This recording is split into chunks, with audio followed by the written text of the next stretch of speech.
हमारा chapter number 1 linear equation खत्म हो चुका है, उसका वीडियो हमने डाल दिया है। अब आ गई बारी चैप्टर नंबर 2 की, जिसका नाम है क्वाड्रेटिक इक्वेशन। तो बेटा क्वाड्रेटिक इक्वेशन में एक एक मार्क का सबसे इंपॉर्टेंट क्वेश्चन क्या है, वो मैंने 10 क्वेश्चन यहाँ पे निकाला है। आपको हर एक क्वेश्चन सॉल्व करना है और पूरे के पूरे 4 मार्क्स लेना है, एक भी मार्क्स छूटना नहीं चाहिए। तो चलिए पहले क्वेश्चन की शुरुआत करते हैं। Find the root of the quadratic equation x + 5 x - 4 = 0। आपको रूट्स निकालना है। रूट्स निकालना मतलब आपको जो वेरिएबल है, यहाँ पे वेरिएबल क्या है x, और उसकी वैल्यू आपको फाइंड आउट करनी है। तो चलो बेटा मैं क्वेश्चन लिख लेता हूं, x + 5 मल्टीप्लाई बाय x - 4 = 0। आपको यहाँ पे x की वैल्यू निकालना, दोनों मल्टीपल फॉर्म में इक्वल क्या है 0, तो दोनों इक्वल 0 के फॉर्म में, मतलब मैं इसे कैसे लिखूंगा x + 5 = 0 और x - 4 = 0। सो x की वैल्यू क्या आएगी बेटा, +5 जब वहां जाएगा तो क्या हो जाएगा माइनस, तो x = -5। तो ये फर्स्ट रूट निकला आपका, जिसको हम अल्फा बोलेंगे।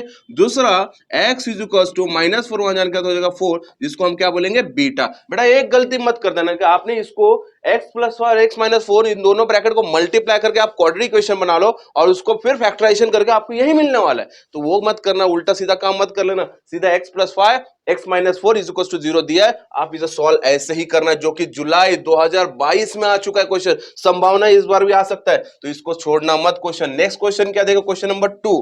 क्वेश्चन नंबर 2 बहुत शानदार क्वेश्चन है। देखिए आप सभी को पता है, जब हम चैप्टर सेकंड पढ़ रहे क्वाड्रेटिक इक्वेशन, तो उसका एक जनरल फॉर्म है, और वो जो जनरल फॉर्म है वो क्या है हमारा, ax² + bx + c = 0। जैसे लीनियर इक्वेशन का भी जनरल फॉर्म होता है बेटा। लीनियर इक्वेशन का जनरल फॉर्म क्या होता है, ax + by + c = 0, जिसका मैक्सिमम पावर 1 होता था और वेरिएबल कितना होता था, 2। अब यहां पे क्वाड्रेटिक इक्वेशन में जिसका मैक्सिमम पावर, मैक्सिमम इंडेक्स क्या होगा, 2 होगा, और वेरिएबल सिर्फ और सिर्फ 1 होगा। ये दोनों का जनरल फॉर्म है, मतलब हर क्वेश्चन आपके जनरल फॉर्म में होना जरूरी है। और यहां पे उन्होंने वही बोला है, right the quadratic equation in a standard form, मतलब सेम चीज, स्टैंडर्ड फॉर्म बोलो या जनरल फॉर्म बोलो, बात एक ही है। And right the value of a b c, और आपको ए बी सी की वैल्यू निकालना है। एक मार्क्स का क्वेश्चन बेटा, जो कि मार्च 2022 में आ चुका है। तो हमें स्टैंडर्ड फॉर्म के लिए क्या करना होगा, पहले पावर 2 आना है, फिर पावर 1 आना है, फिर कांस्टेंट आना है इक्वल्स टू 0 अपने साइड में, राइट हैंड साइड में होना चाहिए। तो जो भी देखें यहां पे थोड़ा अड़बड़ लिया है, तो x - 3 = x, तो हम क्या करेंगे, यहाँ राइट हैंड साइड में किसकी बात होती है, यहाँ पे सिर्फ 0 की, तो सभी को इधर बुला लेंगे, बट सीक्वेंस रखेंगे। पहला सीक्वेंस क्या होगा, फर्स्ट टर्म क्या होगा आपका, पावर 2, उसके बाद पावर 1, उसके बाद कांस्टेंट इक्वल्स टू 0। याद रखना बेटा स्टैंडर्ड फॉर्म। सो हम इसे कैसे लिखेंगे, x² पावर 2, पावर 1 वाला कहां पे है, यहां पे, तो प्लस x है, तो यहां पे आने का क्या हो जाएगा, -x, -3 अपनी जगह पे, सो -3 = 0। इसको हम कहीं भेजेंगे नहीं ना, या ऐसा मत करना बेटा कि जब इसको यहां पे लाए तो थर्ड प्लेस पे हम भेज रहे हैं और साइन चेंज कर दिया आपने। नहीं नहीं नहीं, आपका साइन तब चेंज होगा जब आप राइट हैंड साइड से लेफ्ट हैंड साइड जाएंगे, या तो लेफ्ट हैंड साइड से राइट हैंड साइड जाएंगे। बोलने का मतलब है इक्वल के हम आर पार जब करेंगे तो ही साइन चेंज होगा, अपने एरिया में कोई भी साइन चेंज नहीं होगा। अब मुझे निकालना क्या है, मुझे निकालना है ए बी सी। तो पहले हम देख लेते हैं ए बी सी क्या है। ए हमेशा जो पावर 2 होता है उसका कोएफिशिएंट ए होता है, जो पावर 1 होता है उसका कोएफिशिएंट बी होता है, और जो कांस्टेंट होता है वो आपका सी होता है। तो चलिए यहाँ पे पावर 2 जो है इसका कोएफिशिएंट कौन है, 1, तो यहाँ पे ए की वैल्यू क्या होगा बेटा, 1। अब दूसरा देखिए, पावर 1 वाला इसका कोएफिशिएंट कौन है, 1, बट इसकी साइन क्या है बेटा, माइनस, तो b इज टू व्हाट, -1। यहाँ पे c की वैल्यू जो कांस्टेंट है, तो c इज टू व्हाट, -3। ये आपका स्टैंडर्ड फॉर्म में करने के बाद आप ए बी सी निकाल सकते हो। बहुत आसान क्वेश्चन है, आसान है इसलिए तो 1 मार्क्स है, ठीक है। यहाँ पे देखिए क्या है, यहाँ पे बेटा देखो पावर 2 वाला अपनी जगह पे, तो मैंने अपनी जगह पे लिख लिया, क्लियर है। पावर 1 वाला भी अपनी जगह पे, इसको भी मैंने लिख लिया, कोई दिक्कत नहीं है, बट कांस्टेंट वहां पे बैठा है, उसको वहां से लिखा हो, तो -7 इधर आके क्या हो जाएगा, +7। यहाँ पे सिर्फ और सिर्फ राज किसका है, 0 का है। तो मैं यहाँ पे एबीसी लिखूंगा। चलिए आप भी अपने हिसाब से लिखिए एबीसी। ए की वैल्यू होगी 2, बी की वैल्यू होगी -5 एंड सी की वैल्यू होगी 7। ज्यादा टाइम वेस्ट नहीं करेंगे, फटाफट क्वेश्चन नंबर 3 लेंगे, क्योंकि और भी क्वेश्चन है। 1 मार्क्स का क्वेश्चन बेटा, स्क्रीनशॉट भी लेते रहो और साथ साथ मेरे सॉल्व करते रहो। तो चलिए थर्ड क्वेश्चन क्या दिया है, Decide whether the equation m cube minus 5m square plus 4 is equal to 0 is a quadratic equation or not। बोला भैया ये जो इक्वेशन है ये क्वाड्रेटिक इक्वेशन है या नहीं। देखा बेटा जरा इक्वेशन लिखने से समझ में आ जाएगा क्वाड्रेटिक, हालांकि मैं देख रहा हूं तभी समझ में आ रहा है कि क्वाड्रेटिक इक्वेशन है कि नहीं। अच्छा सबसे पहला मंत्र बताओ, क्वाड्रेटिक इक्वेशन का मैक्सिमम पावर कितना होता है? मैक्सिमम पावर होता है सर 2, 2 के अलावा कुछ नहीं चलेगा। और उसका जो वेरिएबल होता है वेरिएबल सिर्फ वन होता है। अगर ये दो कंडीशन में फिट होता है तो आपका क्वाड्रेटिक इक्वेशन है। तो बताओ इधर मैक्सिमम पावर क्या है? या मैक्सिमम पावर तो सर यहाँ पे 3 दिख रहा है, मतलब ये हमारा क्वाड्रेटिक इक्वेशन नहीं होगा। तो इसको बोलेंगे क्या? इसको हम बोलेंगे क्यूबिक इक्वेशन, जो आपके 10th में फिलहाल नहीं है। तो हम इसको क्या बोलेंगे? This is a cubic. हालांकि बोलने की जरूरत नहीं है, यहाँ पे सिर्फ बोला कि है या नहीं वो बताओ। तो मैं क्या लूंगा? This is not a quadratic equation because maximum power, या इंडेक्स लिखो, या index of variable m is 3। That's why, क्योंकि मैक्सिमम पावर है वेरिएबल m का 3, इसलिए ये क्वाड्रेटिक इक्वेशन नहीं है। अगर 2 होता है, बट सर 2 है, बट 2 है बेटा, बट हमें देखना है मैक्सिमम। तो मैक्सिमम 2 होना चाहिए, बट इससे मैक्सिमम कौन है? 3 है। तो ये हमारा क्वाड्रेटिक इक्वेशन नहीं है, ध्यान में रखिए। चलिए आगे बढ़ेंगे क्वेश्चन नंबर 4 पे फटाफट। क्वेश्चन नंबर 4 क्या बोला है? देखिए क्वेश्चन नंबर 4 बोला determine whether 2 is a root of quadratic equation. मतलब ये इक्वेशन जो दिया है 2m square minus 5m is equal to 0, क्या बोला है? ये जो 2 है क्या ये रूट ऑफ द इक्वेशन है? अरे रूट ऑफ द इक्वेशन होता क्या है भैया? ये जो वैल्यू दिया ना 2, ये वेरिएबल की वैल्यू दिया। वेरिएबल कौन है यहाँ पे? m। मतलब क्या बोला है? m इज इक्वल टू 2, क्या ये रूट ऑफ द इक्वेशन है? रूट ऑफ द इक्वेशन मतलब अगर हमने m की वैल्यू इसमें पुट किया और लेफ्ट हैंड साइड और राइट हैंड साइड इक्वल हुआ तो आप बोलेंगे this is the root of the equation. Equal हुआ का मतलब ये है कि आपकी वैल्यू अगर 0 आती है तो आप बोलेंगे हाँ भाई ये m इज इक्वल टू हमारा रूट ऑफ द इक्वेशन है। तो चलिए पुट करते हैं, put m is equal to 2, so 2 into m का स्क्वायर मतलब 2 का स्क्वायर हो जाएगा, minus 5 into 2 is equal to 0, so 2 into ये हो जाएगा 4, minus 5 two 10 is equal to 0, right. 2 4 8, minus 10 is equal to 0, ये हो जाएगा माइनस 2 इज इक्वल टू 0। मतलब ये हमारा रूट ऑफ द इक्वेशन नहीं है। 2 रूट ऑफ द इक्वेशन क्यों नहीं होगा बेटा? क्योंकि सर यहां पे अगर हमने m की जगह पे 2 पुट किया तो यहां पे m की जगह 2 का स्क्वायर और यहां पे 2 इंटू 2, तो ये होगा 2 का स्क्वायर 4, 4 टू 8, 5 टू 10, 8 में से 10 गया सर, आंसर मिलेगा -2, जो कि 0 के इक्वल नहीं है। और 0 के इक्वल नहीं है मतलब left hand side is not equals to right hand side, that's why this is not a root of the equation। बच्चों ऐसे क्वेश्चन को ध्यान से देखिए, हालांकि सारे क्वेश्चन ध्यान के देखिए क्योंकि 1 मार्क्स का सवाल है, बहुत इंपॉर्टेंट होता है। 1 मार्क्स, 4 मार्क्स जाने ही नहीं चाहिए आपके, इसलिए हर चैप्टर में से जो इंपॉर्टेंट क्वेश्चन है मैं हर क्वेश्चन सॉल्व करो। आपको ज्यादा क्या होगा, आपको 1 घंटा सिर्फ देना है और पूरा आप पूरे के पूरे क्वेश्चन सॉल्व कर सकते हैं। हालांकि मैं बोलूंगा अगर 1-1.5 घंटा दे दिया तो सारे अलजेब्रा के 1 मार्क्स के क्वेश्चन आप सॉल्व कर सकते हैं। तो चलिए नेक्स्ट क्वेश्चन की ओर बढ़ेंगे। नेक्स्ट क्वेश्चन क्या दिया? क्वेश्चन नंबर 5, पूरे 10 क्वेश्चन लेके आओ बेटा, 10 के 10 सॉल्व करना है आपको। ओ हो, बहुत important question. Right the quadratic equation. मैंने हॉट्स में और ये चीज कराई भी है, फिर भी 1 मार्क्स के क्वेश्चन में क्या पूछा गया हम देखते हैं। Write the quadratic equation in the variable x if alpha plus beta is equal to -6। ओहो, अल्फा प्लस बीटा ये कितना दिया बेटा?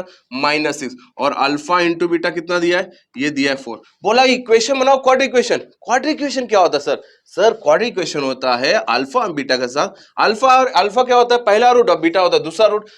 पता ही है ना क्वाड्रेटिक इक्वेशन कितने रूट्स होते हैं? 2 रूट्स होते हैं, जिसको पहले रूट्स को अल्फा बोलेंगे, दूसरे रूट्स को बीटा बोलेंगे। बट इसका इक्वेशन कैसा बनेगा सर? इक्वेशन का एक स्टैंडर्ड फॉर्म होता है एक्स स्क्वायर माइनस, याद रखना, x square minus alpha plus beta. Variable क्या यूज करना है? वेरिएबल एक्स बोला इसलिए एक्स ही लिखा है। Alpha plus beta multiple x plus alpha into beta. इसके बेस पे मैंने हॉट्स वर्ड्स प्रॉब्लम और न्यूमेरिकल क्वेश्चन में काफी क्वेश्चन लिया है, जो आप सॉल्व करोगे तो आपको समझ में आ जाएगा। बहुत इंपॉर्टेंट टॉपिक है बेटा। तो आपको ये तो बहुत बेसिक क्वेश्चन है 1 मार्क का, बट इससे भी एडवांस लेवल के क्वेश्चन 3 मार्क्स 4 मार्क्स वाले जो क्वेश्चन आते हैं अल्फा बीटा के, भैया सॉल्व करके दिया हो, आपको सिर्फ देखना है और सॉल्व करना है। तो ये इक्वेशन फॉर्म में लिखना है। तो बेटा यहाँ पे ऑलरेडी दे दिया है, तो एक्स स्क्वायर लिखेंगे बराबर है माइनस का माइनस लिखेंगे, अल्फा प्लस बीटा की वैल्यू क्या दिया -6, तो यहाँ पे लिख दो -6, मल्टीपल ये एक्स है प्लस अल्फा इंटू बीटा की वैल्यू क्या है बेटा 4, तो 4 लिख दिया इज इक्वल टू 0। तो देखिए इसको सॉल्व करूंगा मैं, एक्स स्क्वायर माइनस माइनस हो जाएगा +6 और ये हो जाएगा x और ये हो जाएगा +4 is equal to 0। This is your required quadratic equation. Alpha beta याद रखना हमेशा पावर 2, जो वेरिएबल बोला वो यहाँ पे x बोला है इसलिए x लिया, m बोलता तो m लेते। तो यहाँ पे पावर 2 पता ही है क्वाड्रेटिक इक्वेशन, तो पावर 2 हो गई, तो एक्स स्क्वायर माइनस याद रखना साइन क्या होगी माइनस की, यहाँ पे मल्टीपल में कोएफिशिएंट x का जो कोएफिशिएंट होगा वो हमेशा अल्फा प्लस बीटा, दिमाग में डाल लो अल्फा प्लस बीटा, और लास्ट वाला जो कांस्टेंट होगा वो हमेशा क्या होगा अल्फा इंटू बीटा होगा बेटा, राइट। क्लियर है ये बात। तो चलिए नेक्स्ट क्वेश्चन की ओर बढ़ेंगे हम लोग। नेक्स्ट क्वेश्चन क्या दिया है सर, नेक्स्ट क्वेश्चन नंबर 6। अब क्वेश्चन नंबर जो 6 दिया इसे ध्यान से देखिए क्या पूछा है, if x is equal to -1 is a root of the quad equation. बोला भैया root of the quad equation है या नहीं, मैंने आपको इससे पहले बताया कि root of the quad equation बोला मतलब ये जो x इज इक्वल टू -1 है ये पुट करो इसमें, अगर आपका लेफ्ट हैंड साइड और राइट हैंड साइड इक्वल आ रहा है मतलब 0 आ रहा है तो आप बोलेगा हाँ ये है हमारा root of the quadratic equation. Equation क्या है, x square -3x -4 is equal to 0, और x की वैल्यू क्या पुट करेंगे बेटा, जहां जहां पे x है वहां पे -1 लिखेंगे, तो x का स्क्वायर मतलब सर -1 का स्क्वायर लिख दो, -3 इंटू -1 -4 इज इक्वल टू 0।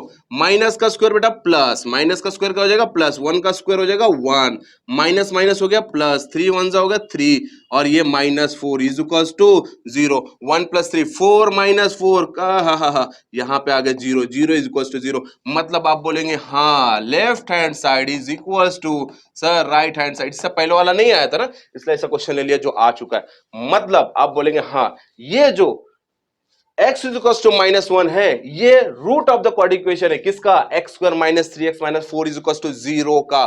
भूलना ही मत, ऐसे क्वेश्चन सॉल्व करते रहो, रुकना भी मत। चलिए next question number 7। Question number 7 क्या दिया है बेटा, सभी ध्यान से देखते रहिए जब तक खत्म नहीं होता है।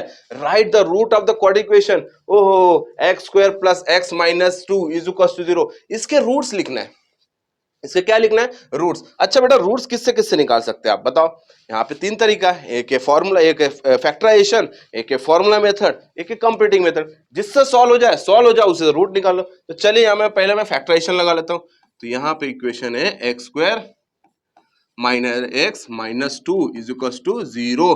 तो चलो बेटा यहाँ पे क्या करेंगे, थर्ड टर्म का मल्टीप्लाई किससे होगा, फर्स्ट टर्म से, तो -2 का मल्टीप्लाई किससे हो जाएगा 1 से, तो ये हो जाएगा 2, तो या तो -2 भी लिखें तो भी चलेगा। अब देखो ऐसा मल्टीपल ढूंढो जिसका मल्टीप्लाई करके 2 आना चाहिए पर प्लस माइनस करके 1 आना चाहिए जो कि मिडल टर्म है, तो कौन है बेटा वो 2 1 2, कौन है 2 1 2, पर ग्रेटर साइन क्या है माइनस, तो इसको ग्रेटर साइन दे दिया और इसको दे दिया प्लस, देखिए तभी तो होगा -1 है ना। ये आप देखो -2 1 -2 भी लिख सकते हो कोई प्रॉब्लम नहीं, बट यहाँ पे मैं हमेशा साइन के साथ खेलता नहीं हूँ, मैं हमेशा यहाँ पे पॉजिटिव के साथ ही चलता हूँ, तो ये जो भी करना है इसी के साथ करो, ठीक है। आप लिखने को लिख दो -2 1 -2 कोई दिक्कत नहीं है। अब देखिए यहाँ पे क्या करना है आपको, एक्स स्क्वायर -2x बराबर है, और ये +1x लिखो या तो x लिखो, बात देखिए, और -2 इज इक्वल टू 0। बेटा क्या किया हमने, क्या बहुत आसान क्वेश्चन था सर, इससे डेंजर क्वेश्चन लिया है हमने, खतरनाक क्वेश्चन सॉल्व किए, बट ये तो एक लल्लू क्वेश्चन है। -2 1 -2, मुझे -1 चाहिए, 2 1 2, ग्रेटर साइन माइनस दे क्योंकि इसी की साइन तो चुरानी है हमें, माइनस और इसको दे दिया प्लस, साइन आ गया -1। अब लिखा कैसे, एक्स स्क्वायर -2x और 1x को x लिख दिया और -2 इज इक्वल टू 0, रब ने बना दी इनकी जोड़ी। अब दोनों में से कॉमन क्या है, दोनों में से कॉमन है सर इसके पास x, तो यहाँ पे क्या बचा, एक्स स्क्वायर का x बाहर अंदर बचा x, -2x का x बाहर अंदर बचा 2, प्लस यहाँ पे भी सेम, कोई बाहर नहीं आएगा, ना x बाहर आएगा ना नंबर, तो यहाँ पे कोई नहीं है मतलब 1, तो ये अंदर बचा x -2 इज इक्वल टू 0, कोई नहीं होता 1। तो देखिए बाहर वाला टर्म्स कौन सा बेटा, x + 1 इज इक्वल टू 0, ये x + 1 होगा, और अंदर वाला टर्म कौन सा है common, x -2 is equal to 0, सो x + 1 इज इक्वल टू 0, मतलब x is equal to what -1, ये पहला रूट, दूसरा दूसरा x minus two is equal to 0, minus two आ जाने के बाद क्या हो जाएगा +2, ये आया सेकेंड रूट। ओहो सर इतना आसान क्वेश्चन था, ये तो हम लोग चुटकियों में सॉल्व कर सकते हैं, तो करो ना, चुटकियों में ही सॉल्व करो। चलो क्वेश्चन नंबर फिर आ जाएंगे 8 पे, आराम से सॉल्व करना बेटा, कैलकुलेशन में बिल्कुल मिस्टेक नहीं चलेगा, यहाँ पे एक ही मौका मिलेगा, वही आपका मौका लास्ट मौका रहेगा। एक बार बोर्ड का पेपर सबमिट हो गया उसके बाद आप कुछ नहीं कर सकते। If alpha plus beta is equals to 7, alpha into beta is equals to 10, write the quadratic। चलो आप खुद ही बता दो यार इसमें क्या होगा। सर आपने बताया था एक्स स्क्वायर आएगा क्योंकि वेरिएबल एक्स बोला, उसके बाद माइनस साइन देते हैं, उसके बाद जो सेकंड कोएफिशिएंट आता है वो क्या होता है अल्फा प्लस बीटा, उसके साथ वेरिएबल एक्स दे दो सर, उसके बाद प्लस दे दो, उसके बाद अल्फा इंटू बीटा दे दो सर। बहुत आसानी से आपने बताया था, हम वही करेंगे, तो चलो करो। X square as it is लिखा, हमेशा याद रखना स्टैंडर्ड फॉर्म है, इक्वेशन बनाने का स्टैंडर्ड फॉर्म यही है, अल्फा प्लस बीटा और अल्फा इंटू बीटा। कहां रखना है, अल्फा प्लस बीटा को आपको रखना है मिडल में, और अल्फा इंटू बीटा होगा आपका लास्ट टर्म, जिसको हम कांस्टेंट बोलेंगे। ज्यादा बोलूंगा नहीं मैं अभी, क्योंकि इससे रिलेटेड क्वेश्चन सॉल्व किया था। अल्फा प्लस बीटा की वैल्यू है 7, इसलिए ये हो जाएगा 7x, ओ हो प्लस ये हो जाएगा 10। क्या बना इक्वेशन, इक्वेशन बना x square minus 7x plus 10। अगर आपको बोलता है एबीसी निकालो, मिल जाएगा ना, A1 B माइनस 7 C आपका 10। चलिए और दो क्वेश्चन, क्वेश्चन नंबर 9 क्या बोला है, question number 9, write the value of b square minus 4ac, A1 B minus 2 C। ये जो क्वेश्चन है किसका क्वेश्चन है, वो डिस्क्रिमिनेंट का क्वेश्चन है सर। चैप्टर नंबर 2 पूरा कंप्लीट कर लिया, अब तो हम सिर्फ देख रहे कि एक मार्क में क्या क्या क्वेश्चन आता है। तो डिस्क्रिमिनेंट किससे बोलेंगे, डिस्क्रिमिनेंट बोलेंगे बेटा डेल से। तो मैं यहाँ पे डेल ले लिखूंगा directly, B square minus 4ac। बहुत आसान क्वेश्चन है, नेचर ऑफ द रूट भी इसमें आता है question. A is equal to, पहले बी की वैल्यू क्या है, पी की वैल्यू माइनस टू का हो गया square minus 4 into what is the a is equal to 1 into c is equal to minus 4। तो बेटा माइनस का स्क्वायर प्लस हो गया, 2 का स्क्वायर हो जाएगा 4, माइनस माइनस प्लस हो गया, 4 1 जा 4, 4 4 जा 16, तो ये हो जाएगा पूरे 20। मतलब बी स्क्वायर माइनस 4 ऐसे डिस्क्रिमिनेंट की वैल्यू क्या है, यहाँ पे डिस्क्रिमिनेंट की वैल्यू है 20। कहां का यूज होता है, ये नेचर ऑफ द रूट निकालने में यूज होगा, ये फॉर्मूला मेथड में यूज होगा, और हर जगह यूज होगा, तो आपको करते रहना है। बहुत आसान है सर, फटाफट सॉल्व कर लेंगे। क्वेश्चन नंबर 10 लास्ट आखिरी क्वेश्चन चैप्टर नंबर 2 का क्या है question, right the following quadratic equation in the standard form. ओहो स्टैंडर्ड फॉर्म वही चीज है ना जो आपने बताया था sir, ax square plus bx plus c। ये तो हम चैप्टर चालू होने के पहले ही पढ़ लेते, इसके बिना तो चैप्टर की शुरुआत होगी नहीं। तो ये वापस वापस क्यों बता रहे सर, इससे बता रहा क्योंकि आप गलती ना करें। पहला आएगा पावर 2, उसके बाद आएगा पावर 1, उसके बाद आएगा कांस्टेंट, राइट हैंड साइड पे हमेशा होगा 0। तो ये सब क्या लिखा है, तो यहाँ पे लिख लूंगा मैं 3x स्क्वायर पावर 2, पावर 1 वाला यहां बैठा, बोला भैया बुला लो उसको, प्लस 5x यहां निकल क्या हो जाएगा -5x, और प्लस सेट अपनी ही जगह पे है। देखिए यहाँ पे कोई नहीं, मतलब 0 दिख रहा है, कुछ सेम टू सेम, एकदम same to same, power 2 power 1 and constant. यहाँ पे एबीसी मैं चलो एक कॉम्प्लीमेंट भी ले लेता हूँ, एबीसी की वैल्यू भी निकाल लेता हूँ, कोई मार्क्स थोड़ी कट करेगा, एक्स्ट्रा मार्क्स देगा भी नहीं। ए की वैल्यू 3, बी की वैल्यू -5 और सी की वैल्यू 8। अगर आपको एक्स्ट्रा मार्क्स कोई देगा नहीं, एक मार्क्स इसमें मिल जाएगा। भैया याद रखो 10 क्वेश्चन सॉल्व किया हो, चुटकियों में सॉल्व होना चाहिए। कितना टाइम लगेगा आपको, वापस से सॉल्व कर लो, एक बार एग्जाम जाने के पहले सॉल्व कर लो, जब मैंने तब सॉल्व करो, बट सॉल्व करके ही जाओ।